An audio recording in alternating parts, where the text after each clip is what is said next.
आज के स्टडीज के इस लेक्चर में बात होगी सुप्रीम कोर्ट के इस जजमेंट की, जिस जजमेंट की वजह से पत्नी के द्वारा किए जाने वाले भरण पोषण के सभी केसेस पर पूर्णता ग्रहण लग जाएगा।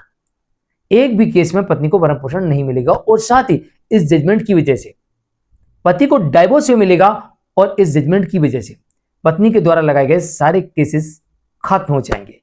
एक भी केस अब पत्नी का नहीं चलने वाला और पत्नी को किसी प्रकार का कोई भरण पोषण नहीं मिलने वाला। तो चलिए आज के स्टडीज के इस लेक्चर में आपके समक्ष सुप्रीम कोर्ट का एक जजमेंट रखेंगे और सुप्रीम कोर्ट के जजमेंट के साथ साथ आपको कानून बताएंगे और इसके अलावा कुछ अन्य जजमेंट्स का रेफरेंस भी देंगे, जिसकी वजह से स्पष्ट हो जाता है कि पत्नी को किसी भी प्रकार का कोई भी भरण पोषण नहीं मिलेगा। यानी कि आप ये कह सकते हैं कि पत्नी के भरण पोषण के मामले में पूर्णता ग्रहण लग चुका है और अब पत्नी को किसी प्रकार का कोई भी भरण पोषण नहीं मिलेगा, जैसे कि मेंटेनेंस, एंट्री मेंटेनेंस, एलोमनी, केस लड़ने का खर्चा, कॉम्पनसेशन, कुछ नहीं मिलेगा, एक पैसा नहीं मिलेगा और साथ ही यहां पर पति को डिवोर्स भी मिल जाएगा। और पत्नी कोई भी केस पति के ऊपर करती है तो अब उसे सबूत दिखाना होंगे। अगर उसके पास सबूत नहीं होगा तो उसका कोई भी केस टिक ही नहीं सकता। तो पति को यहां पर डिवोर्स ही मिल जाता है, एक पैसा भी नहीं देना पड़ता है, पत्नी के द्वारा लगाए गए सारे केसेस भी स्वाहा हो जाते हैं। तो चलिए आज के स्टडीज के इस लेक्चर में आपके समक्ष सुप्रीम कोर्ट का जजमेंट रखेंगे और जजमेंट की वजह से सारी बातें स्पष्ट हो जाएंगी और साथ में आपको कानून भी बताएंगे। जय जिनेंद्र, मैं मुकेश जैन। वीडियो को लाइक और शेयर कर दीजिए और इस तरह की जजमेंट्स पाने के लिए दिए गए नंबर पर आप हमें संपर्क कर सकते हैं। चलिए शुरुआत करते हैं। सबसे पहले बात कर लेते हैं मेंटेनेंस की। मेंटेनेंस के मामले में कानून और जजमेंट्स क्या कहते हैं, फिर बात करेंगे इस जजमेंट की और फिर इसके बाद बात करेंगे डाइवोर्स की और बाकी के सभी केसेस की। कानून के मेंटेनेंस के मामले में कानून यह कहता है कि जो महिलाएं अक्षम है यानी कमा नहीं सकती, तो ऐसी महिलाएं जो सक्षम है, कमा सकती हैं या कमा रही हैं, तो उन्हें भरण पोषण नहीं मिलेगा, क्योंकि कानून साफ कहता है कि जो महिलाएं अक्षम हैं उन्हें भरण पोषण दिया जाएगा। तो स्वाभाविक है कि जो महिलाएं सक्षम है, इसका उल्टा कर लीजिए, क्योंकि कानूनी किताब में लिखा है कि जो महिलाएं अक्षम है उन्हें भरण पोषण मिलेगा, तो इसका उल्टा कर लीजिए कि जो महिलाएं सक्षम है, अब सक्षम मतलब कमा रही हैं, कमाने के काबिल हैं, तो ऐसे कई जजमेंट देखने को मिल जाएंगे जिसमें पत्नी की आय थी, उन केसेस में पत्नी को भरण पोषण नहीं मिला। जिन केसेस में पत्नी पूर्णतः स्वस्थ थी, कमाने के लायक थी, पढ़ी लिखी थी, उन केसेस में भी कोर्ट ने मेंटेनेंस नहीं दिया। और ऐसे केसेस भी देखे गए जहां पर पत्नी केस करने के पहले जॉब करती थी या शादी के पहले जॉब कर रही थी, उन केसेस में भी कोर्ट ने कई जजमेंट्स ऐसे दिए जिनमें मेंटेनेंस नहीं दिया। तो ये तो बात होगी सक्षम और अक्षम की। जो महिलाएं सक्षम है, कमा सकती हैं, कमा रही हैं, उन्हें कोर्ट मेंटेनेंस देने से इनकार करती हुई दिखाई देती है। अब बात कर लेते हैं अडल्ट्री की। अगर वाइफ अडल्ट्री में पाई जाती है तो फिर कानून ये कहता है कि अडल्ट्री में रहने वाली पत्नी को, जारता में रहने वाली पत्नी को किसी भी प्रकार का कोई भी भरण पोषण नहीं दिया जाएगा।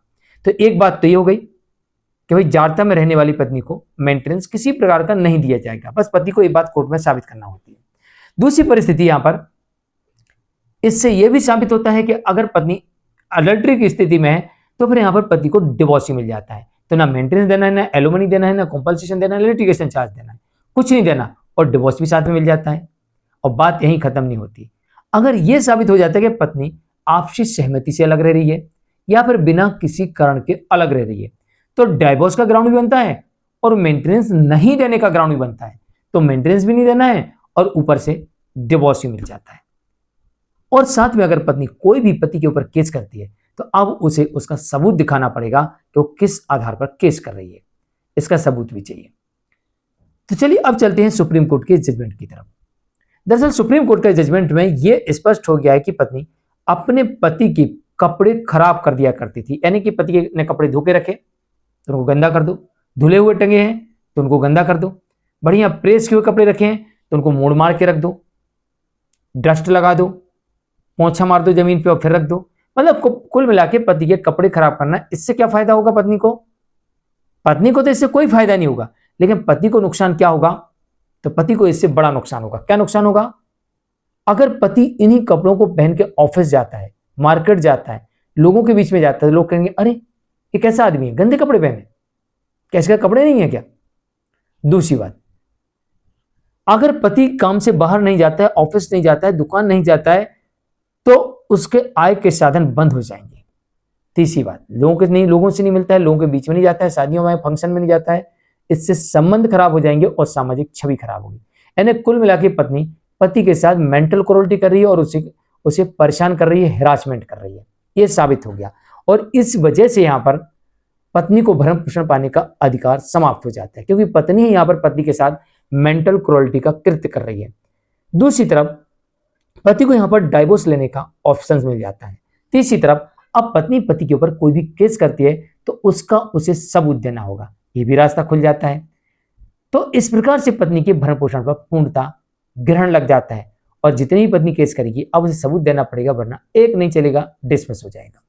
आगे सुप्रीम कोर्ट के जजमेंट में यह भी साबित हो गया कि पति की मोटरसाइकिल की चाबी को पत्नी छुपा देती थी। अब पति को दफ्तर जाना है, मोटरसाइकिल की चाबी नहीं देना है, छुपा दिया।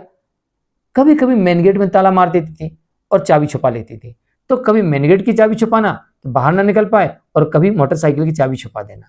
ये उसका आए दिन का काम हो गया था, जिससे पति वक्त पर ऑफिस ना पहुंच सके, वक्त पे अपने काम पर ना पहुंच सके, वक्त पर किसी सामान को लेने ना जा सके, और अगर बाहर खड़ा तो बाहर ही खड़ा रहे, नहीं खोलते गेट, चाबी नहीं मिल रही, ढूंढ रहे हैं, और अंदर है तो चाबी छुपा दी, ढूंढ लो, मुझे नहीं पता, ढूंढते रहो।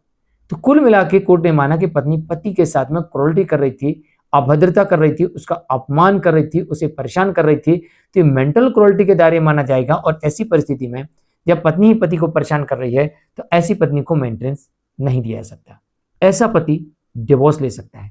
और ऐसी पत्नी ने जो कोई भी आरोप लगाए हों, केस किए हों, अब उसे सबूत देना होगा, क्योंकि पति के पास में कोर्ट में साबित करने के लिए, खास तौर से मेंटल क्रूरल्टी साबित करने के लिए पर्याप्त सबूत पाए गए।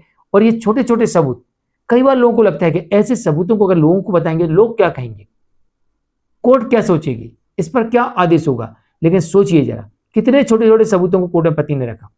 कपड़े खराब कर देना कितना छोटा सबूत है, बाइक की चाबी छुपा देना कितना छोटा सबूत है, मेन गेट बंद कर देना, बाहर है तो बाहर है, अंदर है तो अंदर खड़े, गेट के गेट ही बंद है, चाबी नहीं मिल रही है, कितना छोटा सबूत है।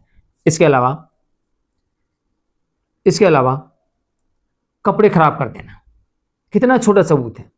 ये तो वो सबूत हैं छोटे छोटे जिन्हें कोर्ट में पति ने साबित कर दिया, ना जाने और ऐसे कितने कृत्य होंगे जिसे पति कोर्ट में साबित नहीं कर पाए, क्योंकि उसका सबूत उसके पास नहीं होगा।